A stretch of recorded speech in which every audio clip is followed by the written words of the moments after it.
Hello, welcome to this video on contract law revision. So this is based on the substantive content only for AQA Law Paper 3. So first of all, a quick one. This is focused on just pointing out what law needs to be covered and a brief overview of the law. That's all this video is about. There are other videos which focus on application and analysis. So quick disclaimer before beginning then, this is not everything on the exam. So for example, we're not covering ELS topics for this, we're not covering theory or concept like morality or but what we are doing is just looking at substantive law and then an overview of each topic that come up. It's not even everything on the specification with those topics either. There are things omitted in this video which are going to help you slim down your revision. So this is purely based on assessing the mark schemes from past papers. So what we'll see is things that are missing because they're not really credited in the past. So this is a foundation then and not a comprehensive video, and that's quite deliberate. So what we're going to cover in this video then is first of all offers, including termination of an offer, acceptance, consideration and its links to privity and the concept of privity itself, intention to create a legal relation, so looking at the legal relationship between the parties and the intention behind those, terms of a contract, but more specifically here the types of a type of a term, express terms and what they are, their effect and so on, implied terms, but for this video only through the Consumer Rights Act, we're not going to look at anything else, exclusion and limitation clauses and the effect on the contract, misrepresentation, economic duress, again the effect of those two on the contract. We're also going to look at discharge of a contract, how a contract can come to an end. Most of here we're going to focus on breach and frustration, and then we're going to look at damages and equitable remedies, remembering the questions always ask what are the rights and remedies of a certain party in the problem question. We need to make sure we know what the remedies are as well. So we'll begin with offers then. So of course this is probably the most basic issue, but it does require some analysis. So the person making the offer is the offerer, the person receiving the offer is the offeree, remember this. Now it must be clear in its terms, and that becomes more important later, but it can be made orally, in writing or by conduct. So orally, you just tell somebody you want to buy something. In writing it could be a written text or something. By conduct could be buying something in the shop, for example, so placing something. You never actually say, can I have this kind of pop please, and then of course pay for it. It might just do it without any speaking at all. So it may be made to a definite person, so this is bilateral, but that can even be where there's multiple parties. So a bilateral offer can be made to multiple parties, but they're all very specific and it's made to each individual. But if it's made to more than one person or the whole world, that's a unilateral offer in which anybody can accept it just by doing what the offer states. So this is laid out in Carbolic Smoke Bowl. Now two of the things which are not offers, which are instead invitations to treat, like in Fisher, Bell, Pharmaceutical Society in Great Britain and Boots, these where things are displayed, so you're inviting somebody to make an offer. An invitation to treat also could be considered an advertisement, for example. So you might have, as in Partridge in Crittenden, offering for sale a wild bird, was not offering for sale because it was an advert inviting people to make offers. What we need to do though is distinguish that from reward posters. So anything which sets out specific conduct, like a Carbolic Smoke Bowl, or has clear and definite terms with them. So it could be an advert to buy a certain amount of product from a shop, and if you do, that might be you accepting the offer should you do so. So they're invitations to treat. Now another trick you might need to remember, or something that AQA do on occasion, is have offer and acceptance together, but throughout the negotiation there'll be a request for information. Now a request for information is not an offer, nor is it acceptance, which we'll come to shortly. Now there are three main ways that you may come across termination of an offer. Now again, this can be found during a negotiation. So the main three are going to be acceptance. Of course, that's how the offer is likely to end, isn't it? You want a contract and therefore you'll find the remedies if this offer has been accepted. We'll deal with that separately. Now death and lapse of time very rarely sort of come up. Of course you might need to know these in overall, but for the application we're going to stick with the next two. So we're going to look at revocation. So if somebody makes an offer, but at some point tries to remove that offer, and that's what revocation is, or they try to cancel the offer, and therefore there could be no remedies. Well, this might be okay, if it's before acceptance, it is okay, but you can do it in a number of different ways. So for example, it could be through a time limit, so you say, this offer is valid until this time. It could be a reasonable time's elapsed, the offer isn't going to stand forever, but that's judged on facts. It has to be revoked in the same way it was made. So if it's an advert in the newspaper, then again it has to be an advert in the newspaper, and it must be communicated as well, so it needs to reach the people who are going to make it, or at least attempted to. So those last 2 points are revoking in the same way, and it must be communicated are key there. That's what revocation is.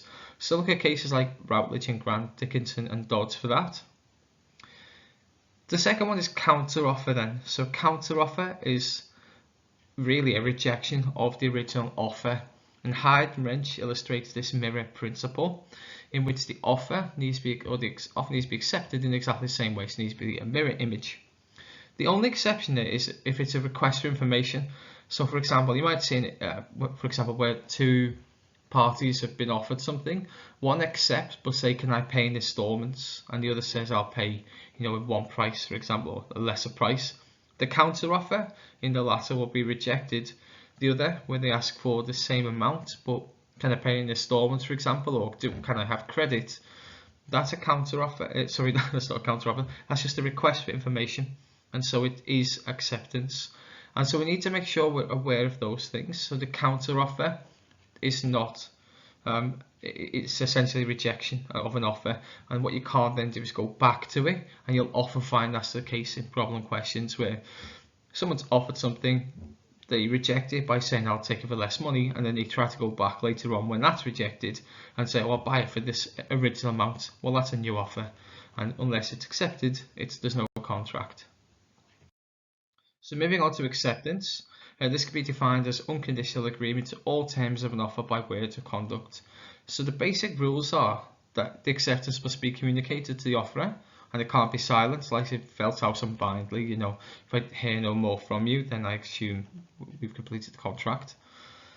It can be in any form, so written, verbal, conduct, for example. We explained what they are before in offer. If the offerer insists on a particular method of acceptance, then that must be used. So if they want a letter, they want an email, they want a phone call, then it must be used if it's mandatory. And Yates and Pauline tells us this. And acceptance must be unconditional, as we've seen before. But of course, be aware that a request for information is not a rejection. It could be acceptance with a further request for information, for example, for credit terms. Note, I'm not put the postal rule in here, and I don't intend to discuss that in terms of application, because that's not the normal way of doing things now, so it's unlikely to be a problem question. It could be underpinning knowledge, of course. What is more likely is that there is a more modern method of communication.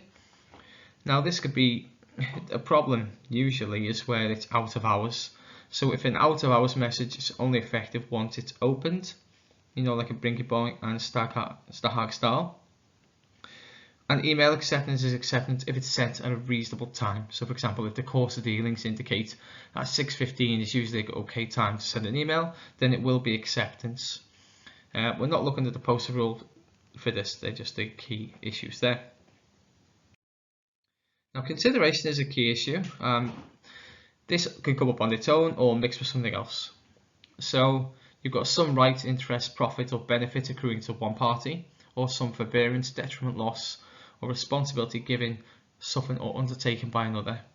And that comes from Corey and Misa. It's unlikely you're going to remember the exact thing, but what you can think is consideration is essentially a swap. So both parties give something, both parties receive something as well. That could be service, that could be goods, it could be anything. And there's two types. We've got executed, which happens at the time of the agreement. So for example, if you buy a can of fizzy drink, then you've got the swap. You swap the money for the can and the can for the money. Or you can have executory, which is based on a future promise. So once you've outlined the type, the important thing is to know what rules you need to look at.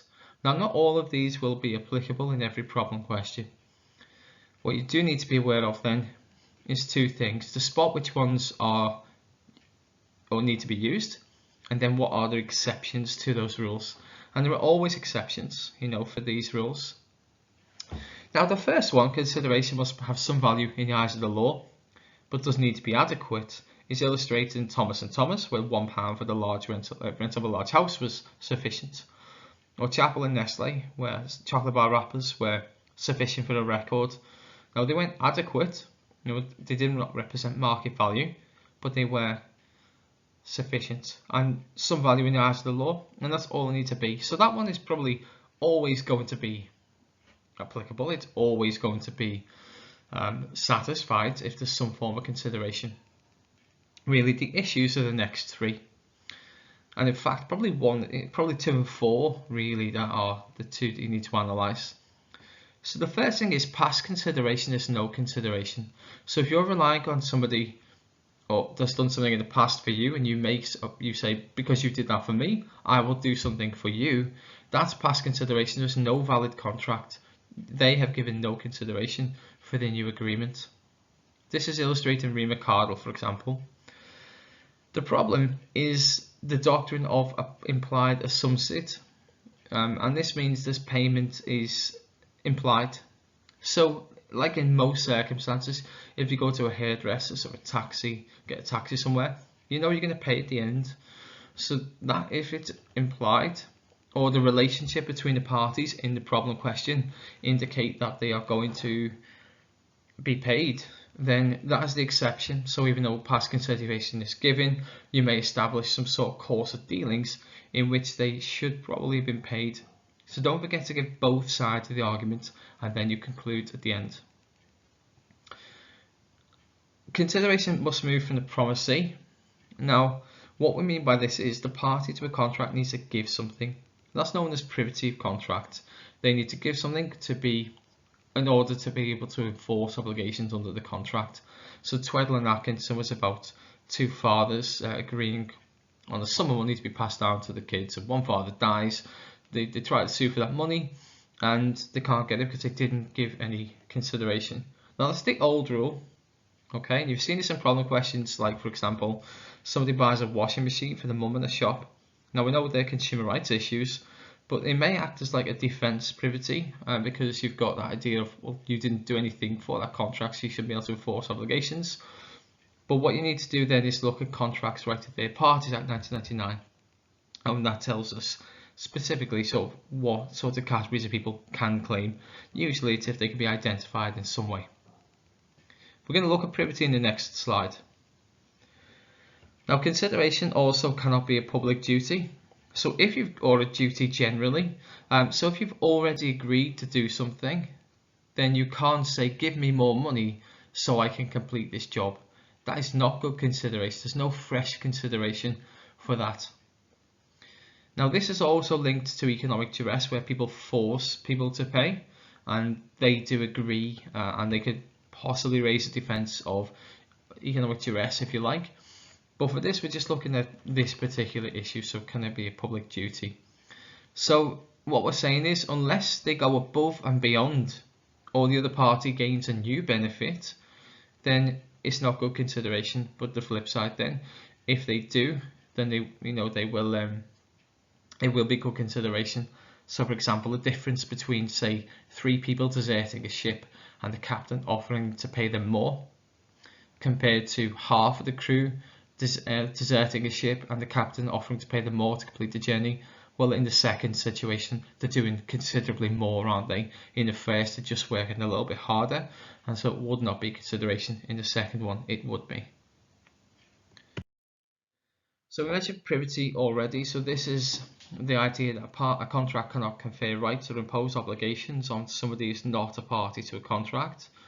And this relates to consideration, as generally consideration must move from the promisee, as discussed in Tweddle and Atkinson earlier.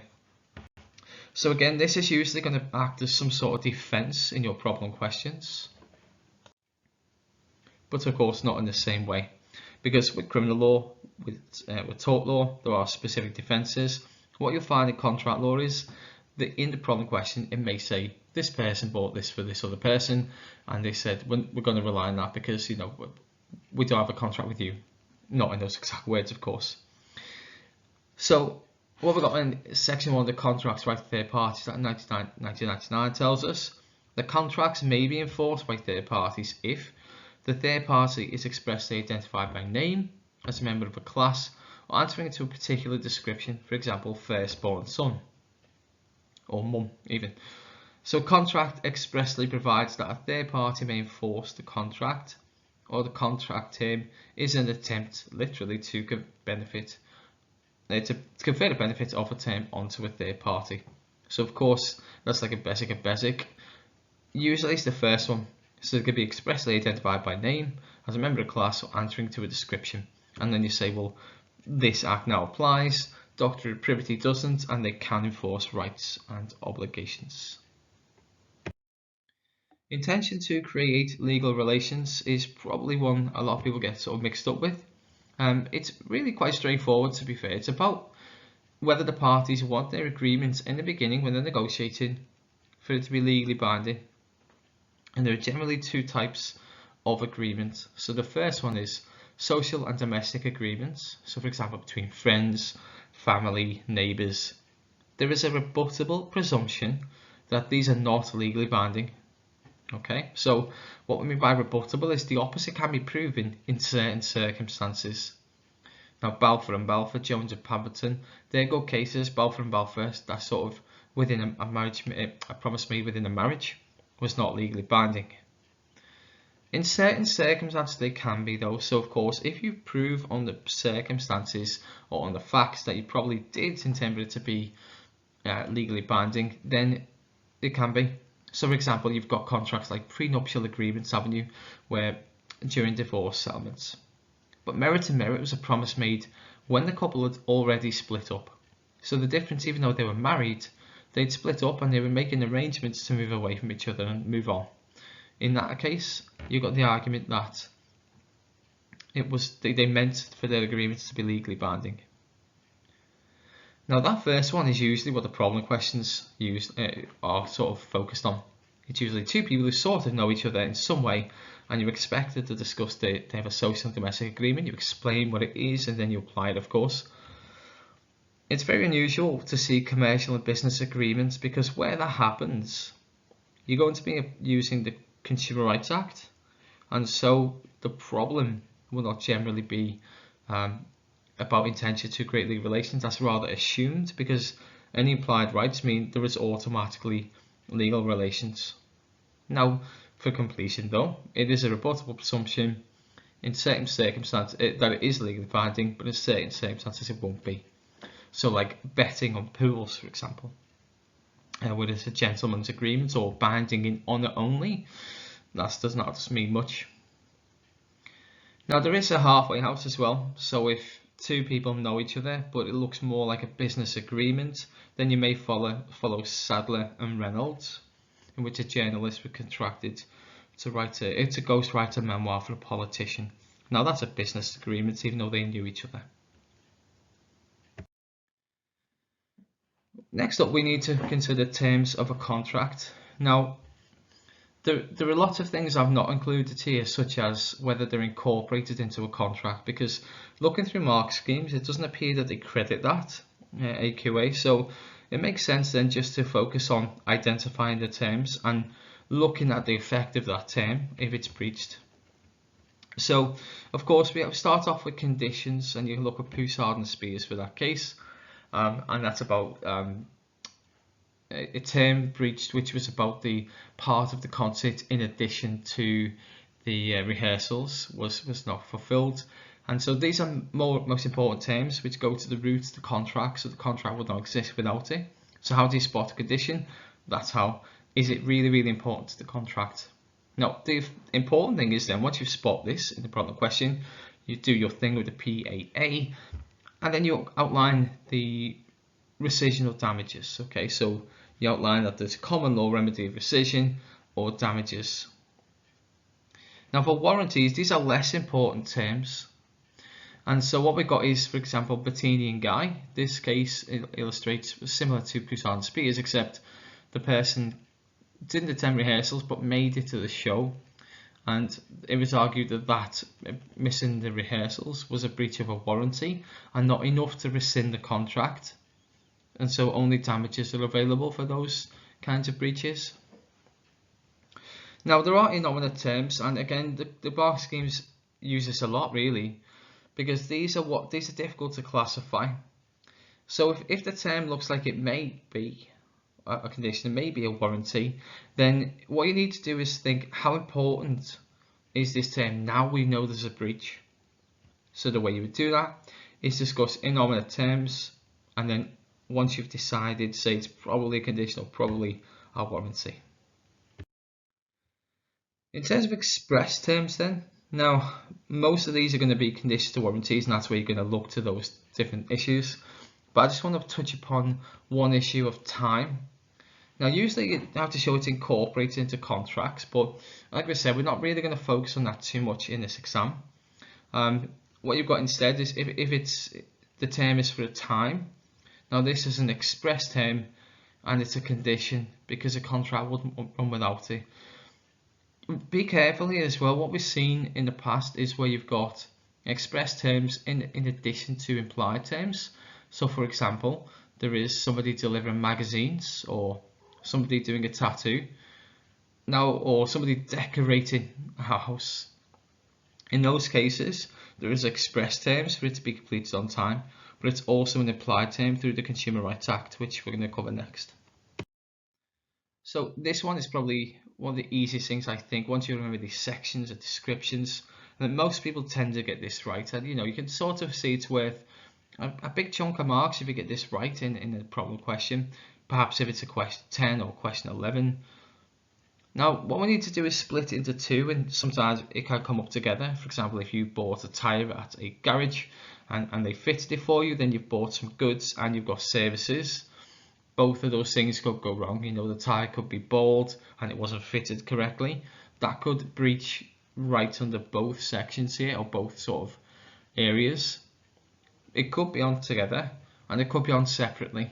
So be careful, make sure you use time at the beginning to analyse the problems before you go and actually attack it.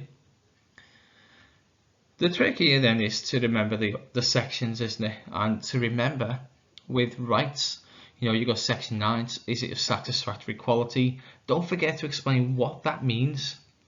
Okay, what do you expect satisfactory quality to be generally?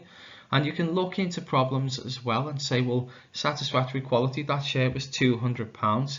You would expect more for your money. That's your link, isn't it? So make sure you explain it carefully. Section 10, fitness for a particular purpose. If somebody wants to use it a particular way and it's not used for that way, then it's breached the term. Section 11, description of goods. Does it match the description? Now, that's only relevant if a description is given. So we need to be careful of that one, but if it does explain each one what it means and link it to that scenario and tell you what you would have expected to see. For remedies, remember the crucial bit here is to outline all of them in a problem question before settling on which one you think is most relevant. So what we got is section 20, the short-term right to reject. Okay, this is usually within 28 days for most items, but for perishable items that's going to be shorter. Section 23, a right to repair or replacement. The person might not want a replacement because the product was so bad that you don't want it. Section 24, a right to a price reduction or a final right to reject. So what this means then is this final right to reject is the same really. It's a short-term right to reject, and I didn't get their money, but it's subject to some usage as well. So it might not be a full amount because you've used it for a period of time. Okay, what we need to then outline is which is the most relevant. Once you've done that, consider whether damages would also be available. So this might be, for example, let's say you buy a washing machine and the washing machine is faulty and your electric bill has gone up. Or you've suffered a rash because of buying a shirt and it's itchy. So you might have damages as well. Now you don't even have to specify a particular amount unless the scenario is leading that way. Just outline it. The second then is terms applied to a contract to supply services. So you've got rights, so section 49, the thing needs to be done with reasonable care and skill. Section 52 needs to be done within a reasonable time, but remember this could also be an express term and a condition as well, and you will be expected to spot that it's happened a couple of times in the problem questions. And again, remedies, rights of repeat performance. Okay, what if it's a bad tattoo? Would you want them to do it again? Maybe not. Section 56, rights to a price reduction. Now, yeah, getting money back, but you've still got that bad tattoo. So you may want common law damages instead. So again, outline all of those things. And for that scenario, you could have with tattoo. I know it's one of the past exam questions, but you've got this idea of they're going to give some money to make sure the tattoo is fixed, aren't they, or to get laser treatments or something. So exclusion and limitation clauses, again, they act sort of as a defense, and you can always sort of see these. They sort of go in problem questions. It's always at the end, on a receipt or something, and it says we're not going to be liable because we said we weren't going to pay you if this happened, or we're not going to pay you this amount if this happened. Well, the starting point is, in most cases, it's not going to be applicable. It's not going to be a good exclusion clause, it's not going to be valid, but it's up to you to show you're working out, isn't it? Get those marks. So exclusion clauses remove liability, exemption clauses limit liability, or limitation clauses limit liability. Now, of course, this time we do need to do three things. We need to identify, is the clause incorporated into the contract? Now, in things like receipts, you would expect some terms to be on there, and so you would conclude that it is incorporated. If it's a signed document, it definitely is incorporated. If it's not signed, but it should have been brought to the party's attention, then it may not be incorporated. And so like Ollie and Marlborough Court Hotel, when the sign was on the back of the door, as opposed to the front desk of the hotel. Secondly, we need to look at how the clause is constructed or interpreted. Now, this is only a problem if there's ambiguity. If it's very, very clear, then you just say the clause is clear, so is interpreted in favour of the defendant. It is part of the contract. If it's unclear though, in any way, now it probably won't be. I mean, to be fair, it's usually just on the receipt that says very clearly, but just on the off chance.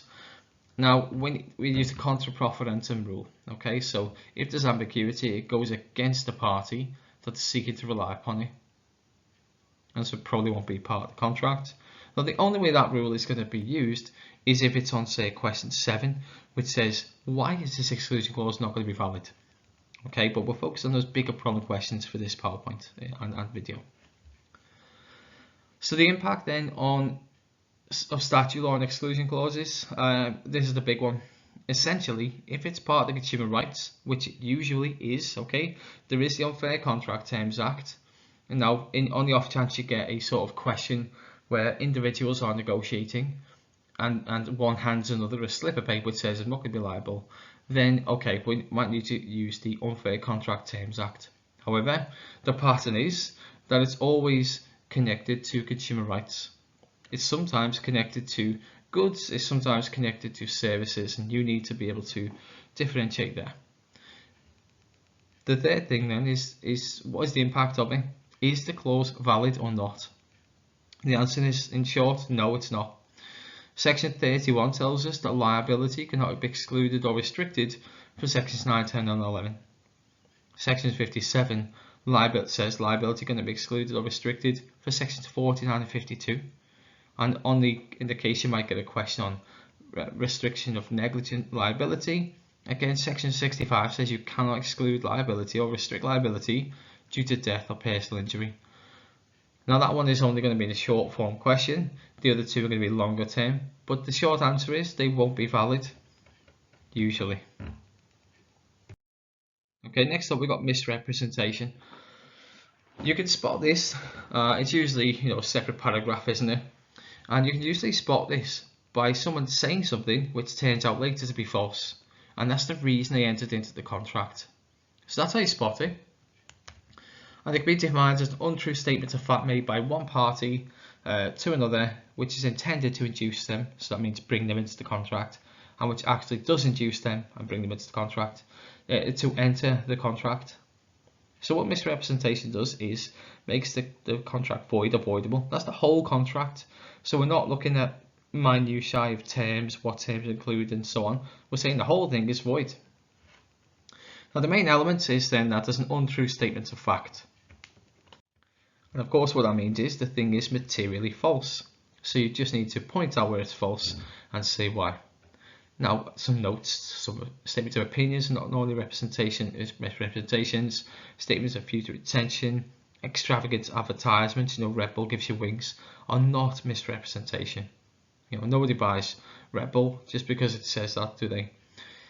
Non-disclosure doesn't normally amount to misrepresentation, but can if it's a duty to do so. Like Spice Girls and Aprilia Motors, where one member of the band had left, and they were under a duty to say this because the marketing material had all 5 of them on it, so they lost value. The second element, it must be made by one party to the other in the contract. It intends to induce them into the contract. So look for the, did they try to get them to pick contract by lying? And of course, it must have actually induced them to enter the contract. So you need to prove that the statement was relied upon. So it's not relied upon, for example, when they do their own checks or when they inspect the goods. Once we've established there is a misrepresentation, we need to do 2 further steps. Step 1, identify which type. So it could be fraudulent, in which the statement is made knowingly or recklessly. It could be negligent, which there's a special relationship and they've just not kind of took care. Or it could be innocent, in which they may have checked it, for example, but it's still false. They might have checked it. It might be, for example, an error on the registration of a vehicle. They checked it, did all they could, but it's innocent. But there still needs to be some remedies, don't there? And that's step 3. What is the remedy? Now there is misrepresentation and we've established the type. Well, it depends then on what type, because if it's fraudulent, it's rescission, so you can cancel the contract, or you can sue for damages. And of course, it'd be up to you to decide which would be best. Do we want to go back to the beginning and rescind it entirely, no obligations anymore? Or would damages be better because they've suffered a loss? The contract can be affirmed as well, so if they know it's misrepresentation and they keep on going with the contract, then they can no longer use this misrepresentation, and so instead they may just get damages. For negligent misrepresentation, it can't be action for financial loss, but again, it's rescission or damages, and you need to pick out which the best one. The difference here is a section 2(1) of the Misrepresentation Act, so it's a statutory remedies in addition to common law remedies as it is for fraudulent. For innocent then, the contract must not have been affirmed. It must be timely. You've got to make sure that you check that you action as soon as you know there's a misrepresentation, you take some action. But ultimately the remedies are rescission or damages. So usually just be rescission. But if restitution is impossible, for example, you can't restore the diamonds to the mine, then you can get damages instead. Now, economic duress is another sort of smaller topic, I guess. It's not a defense as such, but you can certainly use it to say you don't owe somebody something because they put so much pressure on you that it's illegitimate. Now, it is where one party is coerced into a contract through a threat to a person's financial situation. So duress has the same meaning it does in criminal law, except it's threats to the wallet, isn't it, this time? What it means is, because of this, it undermines the concept of a fair agreement or a true agreement. You've got law care and the Sibi on the Sibiotra said economic duress is such a degree of coercion that the other party was deprived of free consent and agreement. So what he's saying is there's no contract because of that. So therefore, again, if you delve down, there's no voluntary consideration. I'll give you this, if you give me that, well, you're forced to give it. So there really is no consideration. The test of these then, so these are the important bit. I'll stop waffling. The pressure party had no choice but to enter into the contract, and there's no other practical choice. And this can be seen in universe tankships. The pressure also, second element, has to be illegitimate. And to look at that, and comes from the case of Power, and you can look at the sort of 4 questions there to help you understand, is it illegitimate? So for example, did the person claiming to be coerced protest about the pressure? Did that person have any other available course of action that was reasonable? Was she independently advised? After entering into a contract, did she make steps to make it void? And not all of them need to apply, but the more that do, the more pressure is illegitimate. You just give more evidence. And finally, the pressure is the significant cause to claiming entering into the contract. So it might be a threat, but they've done it anyway out of their own free will. It needs to be the reason they've entered into the contract. And of course, the remedies for economic duress, so the contract will become voidable. The contract can be set aside as well, but rescission must be sought as soon as possible, so to cancel out the contract. Now, if there are remedies like damages, then it needs to be awarded on a tortious basis this time, so they get the money back, to restore the damage essentially, not to go back to the pre-contractual position. So that's a little bit different. Now, discharge by performance is usually not a massive part of a problem question, but we do need to note it, okay? And really that's because we need to discuss the idea of quantum merit. Now, sometimes if there's going to be a breach, which we're going to come to in a moment, then it's easy to say, well, a breach of a contract, like we said, we're going to come to in a minute, is going to sort of, you're going to look for damages, aren't you? But what happens if the person sort of agrees that you've done 75% of the work, and so instead you're going to accept that they've done it by performance?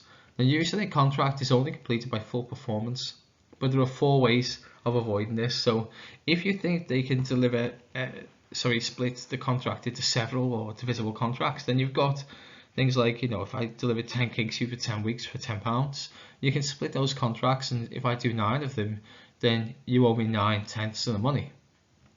You've also got substantial performance. So look at Hoynig and Isaacs, for example.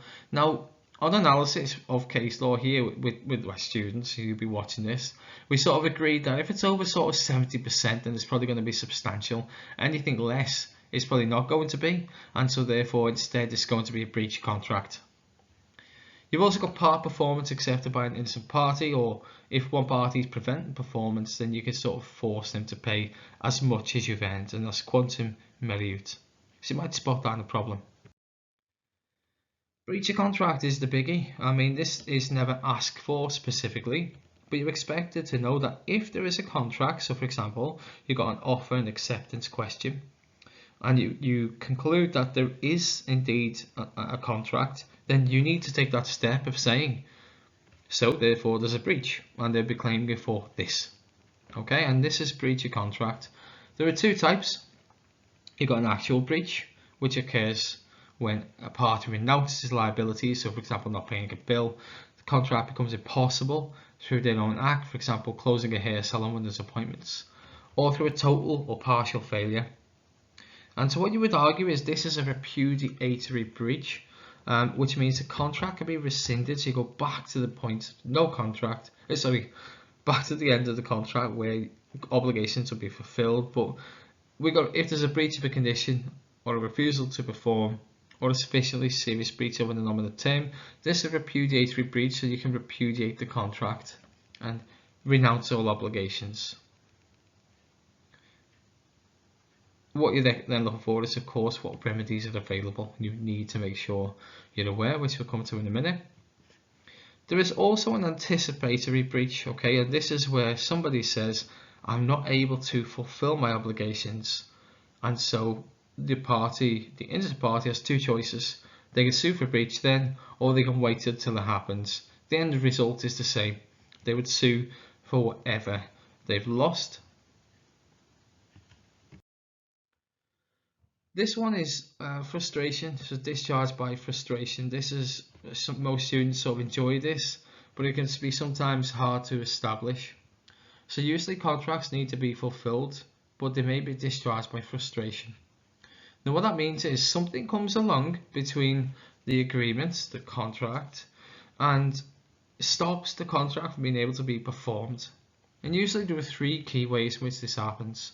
So either an intervening event makes the performance impossible, like the console burning down or the drummer getting ill, as Taylor called when the Condor Baron Knights, or if performance becomes illegal, so the government requisitions grain and you can no longer sell grain, so you're not breaching contract because it's illegal to fulfill your obligations.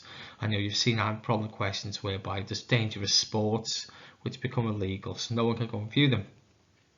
You've also got the contract becomes commercially sterilised, so the reason you had the contract, for example, to go and see a concert or coronation, has changed. And so you don't no longer want the hotel room because the only reason you had it was because it was, I suppose the only reason you had it was to go view the concert. But let's say you go to Paris to see a concert, you get a hotel room. You might argue that's not frustrated because there's plenty of things to do in Paris besides the concert. So it has to be radically different from the original contract. Now, frustration, you need to be aware of this. If it's self-induced, if you made the choice in any way, like for example, if you know there's multiple boats that you've not got contracts for, you can't say, well, I've got a license for 3 boats, and so the other 2 it's frustrated. It's not. You made the choice of which of the boats that you chose to use your license for, so self-induced. That means you cause it yourself. The contract becomes more onerous or expensive, so it's not going to be it's not going to be frustration just because now the issue is that you are no longer going to make money from it. It's tough. That's a bad bargain. That's all.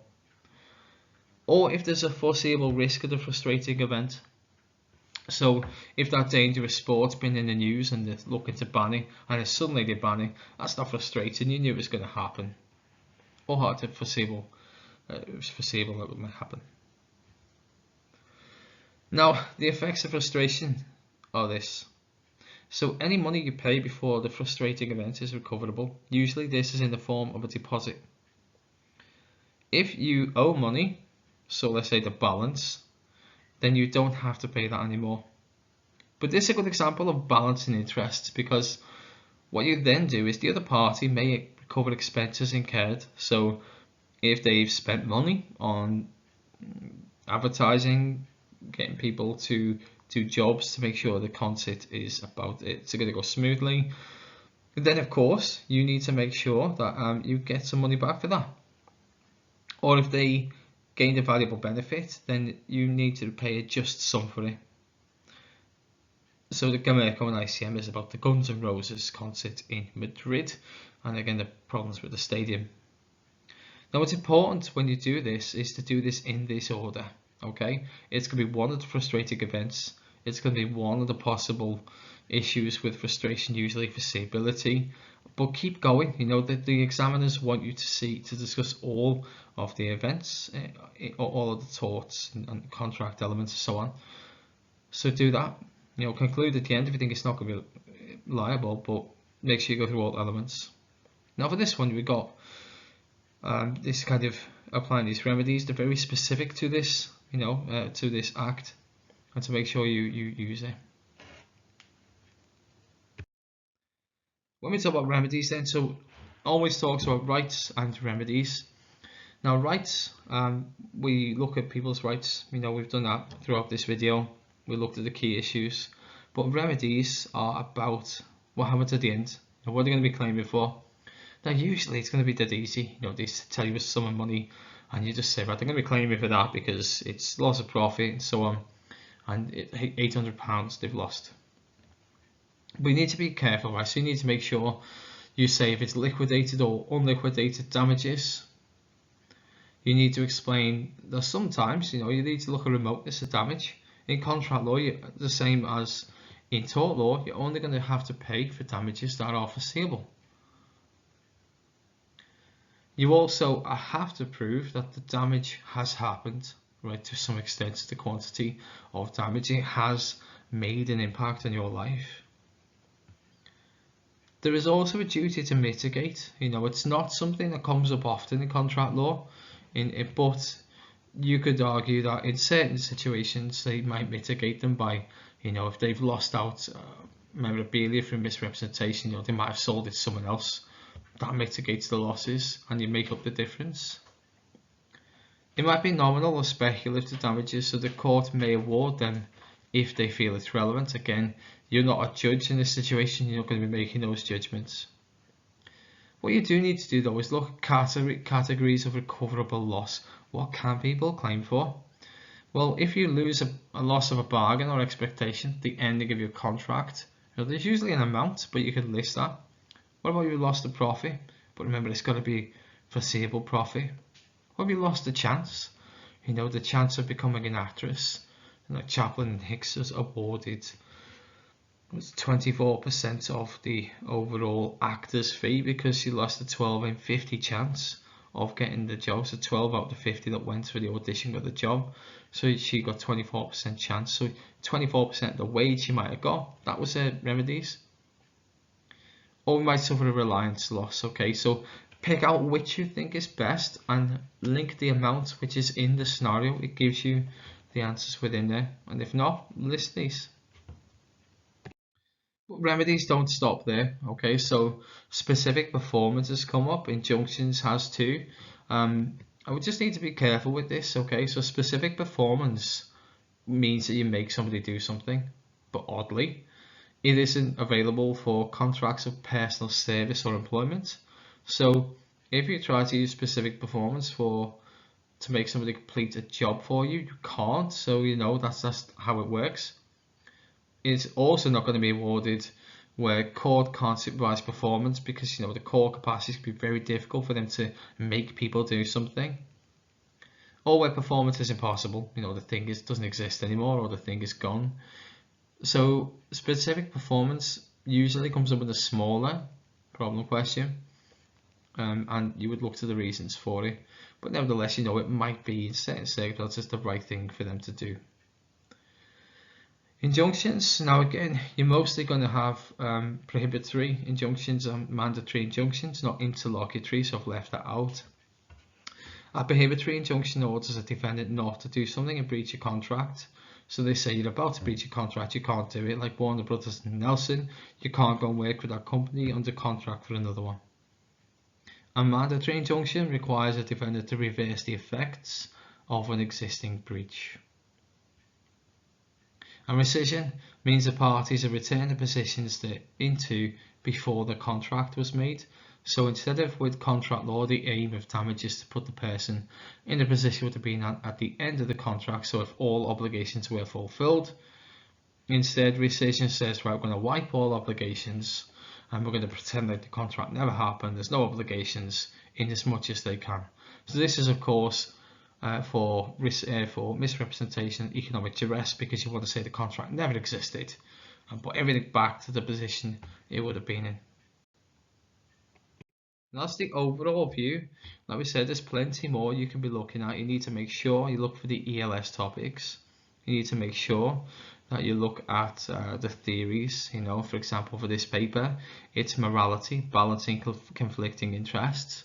Now they could be both question 9s, depends what year you're viewing this, you can sort of spot patterns if you can, or your teacher might help you do that.